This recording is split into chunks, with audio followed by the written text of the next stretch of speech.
Hello, everyone, and welcome back to another episode.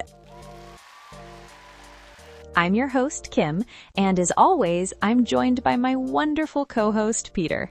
Hi, everyone. Great to be here again with all our amazing listeners. How are you doing today, Kim? I'm doing fantastic, Peter. Yesterday, we talked about how to talk about daily life with confidence, right? So today, we will talk about 5 big mistakes in daily English conversations you might be making.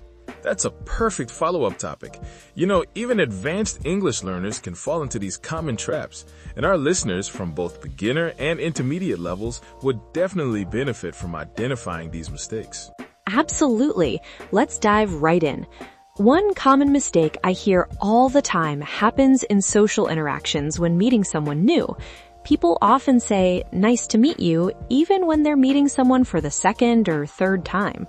Oh yes, that's a classic one. Nice to meet you is only for first-time meetings. If you're seeing someone again, you should say, "Good to see you," or "Nice to see you again." Exactly. Let me demonstrate. The first time, "Hi, I'm Kim. Nice to meet you." But the second time, "Hi, John. Good to see you again." It's a small difference, but makes your English sound much more natural. I've noticed another common mistake in the workplace. Many English learners say, "I will," when accepting tasks from their boss or colleagues, which can sound a bit too casual or even slightly rude in professional settings. That's so true. "I will" on its own can sound a bit abrupt or even reluctant in professional settings. A better alternative would be, "I'll take care of it," or "I'd be happy to do that." These phrases show enthusiasm and professionalism. Let me give an example. Your boss asks you to send an email to a client. Instead of just saying, "I will," try saying, "I'll get that email sent right away," or "I'd be happy to handle that for you." That sounds so much better. Another mistake I notice a lot is when people are trying to check if they've understood something correctly. They often say, "Do you mean?" in situations where "are you saying" would be more natural. That's an interesting distinction, Kim. Can you explain why one sounds better than the other? Sure. "Do you mean" can sometimes sound like you're questioning someone's intention, while "are you saying" comes across as simply clarifying information. For example, instead of "Do you mean we should leave now?" try "Are you saying we should leave now?" It sounds more collaborative and less confrontational. That's really helpful. Speaking of misunderstandings, I've noticed many English learners struggle with casual everyday exchanges, particularly when responding to "How are you?" Oh, this is a big one. What mistake do you see people making there? Well, many learners respond with very detailed answers about their day or their problems, when native speakers are typically expecting a brief positive response like, "I'm good, thanks. How about you?" The question is often just a greeting, not an invitation to share details about your life. That's absolutely right. In many cultures, when someone asks how you are, they genuinely want to know details. But in English-speaking countries, it's usually just a polite greeting. Save the details when someone specifically asks, "What's been going on with you lately?" Another common mistake happens when ending conversations. Many English learners say, "I must go now," which sounds rather formal or abrupt. Yes.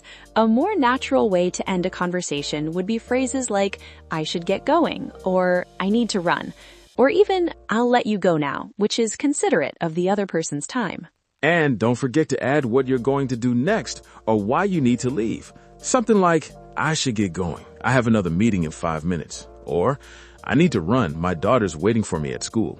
Those sound much more natural, and it's always good to end with something like, "It was great talking to you," or "Let's catch up again soon," to keep the relationship positive. Speaking of keeping things positive, one final point. We often hear learners apologizing too much in English. They say sorry for very minor things, when expressions like "excuse me" or "pardon me" would be more appropriate.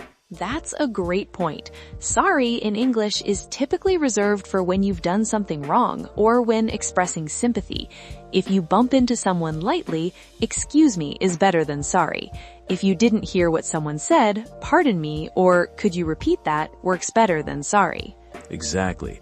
Overusing sorry can make you seem unsure of yourself or overly apologetic when no real harm was done.